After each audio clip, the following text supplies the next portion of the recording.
Good morning बच्चों। Class 9th हमने आपको कल साकी पाठ का भावार्थ बताया था और आज हम उसके आगे और आपको बताएंगे, क्योंकि कल हमने आपको पहला और दूसरा समझाया था और कबीरदास जी का जीवन परिचय भी याद करके लिखने को दिया था। आज हम तीसरा साखी में से हम दोहा देखेंगे कबीरदास जी के द्वारा। ज्ञान प्रकाश से गुरु मिल्या, सो जिनी बिसरी जाई, जब गोविंद कृपा करी, तब गुरु मिलिया आई। प्रस्तुत जो दोहा है साखी का, ये हमारी पाठ्य पुस्तक हिंदी काव्य में से लिया गया है और इसके जो रचयिता हैं वो कबीरदास जी हैं। और इस पाठ के द्वारा कबीरदास जी कहना चाहते हैं साखी के द्वारा कि ये चीज़ बच्चों ध्यान रखना कि संदर्भ हमारा वही रहेगा। प्रस्तुत पद्यांश हमारी पाठ्य पुस्तक हिंदी काव्य से पाठ साखी से लिया गया और इसके रचयिता कबीरदास जी। तो ये आपका प्रसंग ये संदर्भ में आएगा और संदर्भ सब में वही रहेगा, लेकिन प्रसंग हमारा बदलता जाएगा। और इसका प्रसंग है और भावार्थ और प्रसंग बदलेगा, लेकिन जो हमारा संदर्भ होगा बच्चों वही रहेगा। और प्रसंग में कबीरदास जी कहना चाहते हैं साखी के इस दोहे के द्वारा कि गुरु के मिलने से ही ज्ञान की प्राप्ति होती है। क्या कहते हैं कबीरदास जी? गुरु के मिलने से ही किसकी प्राप्ति होती है बच्चों? ज्ञान की प्राप्ति होती है। और गुरु भगवान की कृपा से ही मिलते हैं।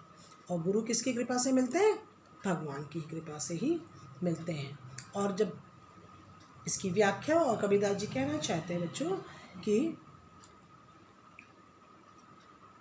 कबीरदास जी कहते हैं कि ईश्वर की महान कृपा से ही गुरु की प्राप्ति हुई और इस सच्चे गुरु ने तुम्हारे भीतर यानी मन के भीतर क्या किया है?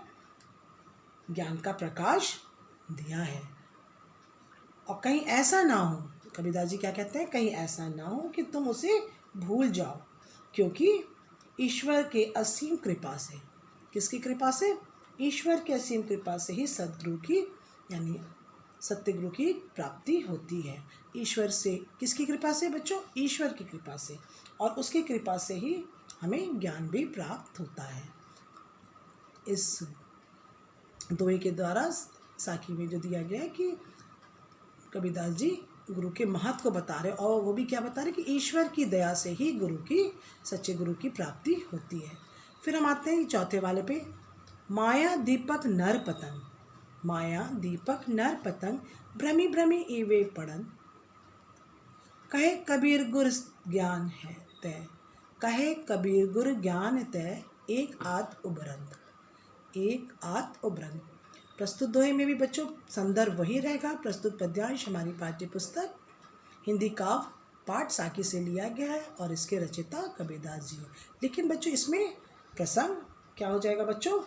बदल जाएगा और व्याख्या बदल जाएगी। और इसका जो प्रसंग है बच्चों, इस पद में कबीरदास जी कहते हैं जीव और माया, यानी कि जीवन जो माया को पतंगा और दीपक के समान बताया ना। जीवन को किस चीज़ के समान बताया? पतंगा। और जो माया है उसे एक दीपक के समान बताया ना। पतंगा जो आपने देखा होगा उड़ता है ना, और जब भी रोशनी पाता है, जहाँ भी लाइट होती है ना और दिया होता है उसकी तरफ क्या होता है? वो उड़ता चला जाता है। क्यों? क्योंकि वो उसके तरफ अट्रैक्ट होता ना, क्या होने लगा था? आकर्षित होकर चला, चाहे उसका उस जान भी चली जाए उसमें। लेकिन बच्चों तुम लोगों ने देखा होगा पतंगा, उसी प्रकार हमारा जीवन भी क्या हो रहा? संसार के प्रति वो अट्रैक्ट होता है, आकर्षित होकर संसार की बातों में, चाहे उस हमारा जीवन चला जाए। लेकिन मनुष्य अपने जीवन को एक पतंगे के समान, जिस प्रकार पतंगा दीपक में उसके रोशनी को देखकर मुक्त हो जाता है, मुग्ध होकर क्या होने लगता है यानी आकर्षित होकर, और अपना जीवन वो गंवा देता है। इसी प्रकार इस पद में भी साखी के इस दोहे में कबीरदास जी बताना चाहते हैं। और इसमें जो प्रसंग है, इस पद में कवि ने जीवन और माया को पतंगे और दीपक के समान बताया है और ये बताया कि माया की जो प्रबलता और गुरु के महत्व को भी बताती है। और इसमें हम देखते हैं कि कबीरदास जी कहते हैं कि ये संसार एक माया, एक दीपक के समान है ना, और मनुष्य एक पतंगे के समान है। संसार जो है हमारा एक क्या है, माया जो है वो एक दीपक के समान है और मनुष्य जो एक पतंगे के समान है। जिस प्रकार पतंगा दीपक के सौंदर्य पर मुग्ध होकर यानी आकर्षित होकर अपने प्राण को, है ना, भ्रमी भ्रमी में पड़ंत अपने प्राण को क्या करता है बच्चों, को त्याग देता है, ठीक उसी प्रकार मनुष्य माया में मुग्ध होकर अपने जीवन को मिटा डालता ना। पतंगा दिया में की तरफ आकर्षित होकर अपने प्राण को त्यागता और उसी प्रकार मनुष्य संसार की माया में मुग्ध होकर अपने जीवन को मिटा डालता है। यहाँ पर गुरु के उपदेश से शायद ही एकाध, कबीरदास जी कहना चाहते हैं कि गुरु के उपदेश से एक आधी उभरन यानी एक आधी क्या हो पाते, इस मोह माया से उभर पाते हैं, अर्थात छुटकारा पा पाते हैं। फिर हम देखते हैं बच्चों ये 5वां वाला, जब मैं था तब गुरु नहीं। कबीरदास जी क्या कहते हैं, जब मैं था तब गुरु नहीं, अब गुरु है हम नाही। प्रेम गली अति सा करी, प्रेम गली अति सा करी, ता मैं दोना समाही, ता मैं दोना समाही। तो बच्चों इस पद में भी हमारा संदर्भ वही रहेगा, प्रस्तुत पद्यांश हमारी पाठ्य पुस्तक हिंदी काव्य से लिया गया और इस हिंदी काव्य से पाठ साखी से लिया गया और इसके जो रचयिता है कबीरदास जी हैं। लेकिन इसका प्रसंग बच्चों बदल जाएगा और इसकी व्याख्या बदल जाएगी। और इस पद में जो इसका प्रसंग है उसमें कबीरदास जी कहना चाहते हैं बच्चों कि प्रस्तुत दोहे में संत कबीरदास जी ने गुरु और शिष्य पर क्या दिया, बल दिया है।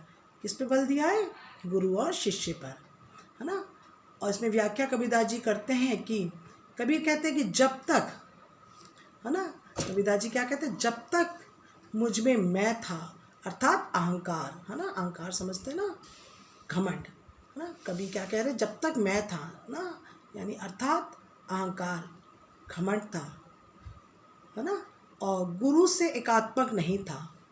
अतः कबीरदास जी कहना चाहते कि मैं प्रेम साधना में असफल रहा। क्या बोला उसने, मैं क्या था, किस चीज़ में असफल रहा, क्योंकि मैं प्रेम साधना के मार्ग में क्या था बच्चों, असफल रहा। और कबीरदास जी कहना चाहते कि प्रेम साधना का मार्ग जो है वो क्या है बच्चों, सकरा है ना, बहुत ही। और जब भी आपने देखा होगा जब हम अच्छे मार्ग पे चलते हैं वो चौड़े नहीं होते, सकरे होते, उसमें दुख तकलीफ़ें होती हैं ना।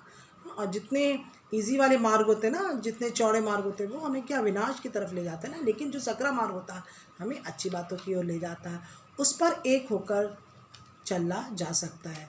तो कबीरदास जी इसमें गुरु और शिष्य की बात करते हैं और इस पद में बताना चाहते हैं कि जो प्रेम का मार्ग है वो सकरा है और हमें किस तरह से इसमें यानी प्रेम साधना, है ना, साधना में होकर चलना है। नहीं तो क्या हो जाएगा, अगर हम प्रेम साधना में नहीं चलेंगे तो असफल रहेंगे ना, क्योंकि प्रेम साधना का मार्ग जो होता है बच्चों सकरा होता है, अच्छाई का मार्ग क्या होता है, सकरा होता है।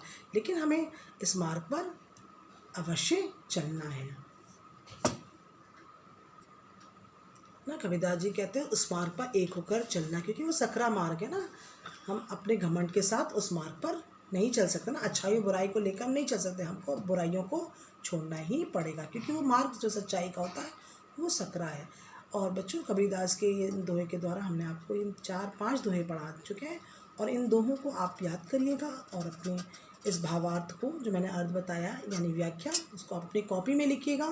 सबसे पहले ध्यान रखिएगा कि संदर्भ लिखिएगा और संदर्भ जो हमारा होगा सब में एक सा होगा, हाँ, और प्रसंग बदलेगा और व्याख्याएं बदलेंगी। तो बच्चों मैं अपनी कक्षा को यहीं समाप्त करती हूँ। अगली कक्षा में हम जो दोहे बचे उसका अर्थ बताएंगे और फिर आप इन सारे दोहों को याद करके लिखिएगा। और लेकिन मैंने जितना बताया है आप सबको याद करिए इन दोहों को, फिर इनके भावार्थ को लिखिए। धन्यवाद।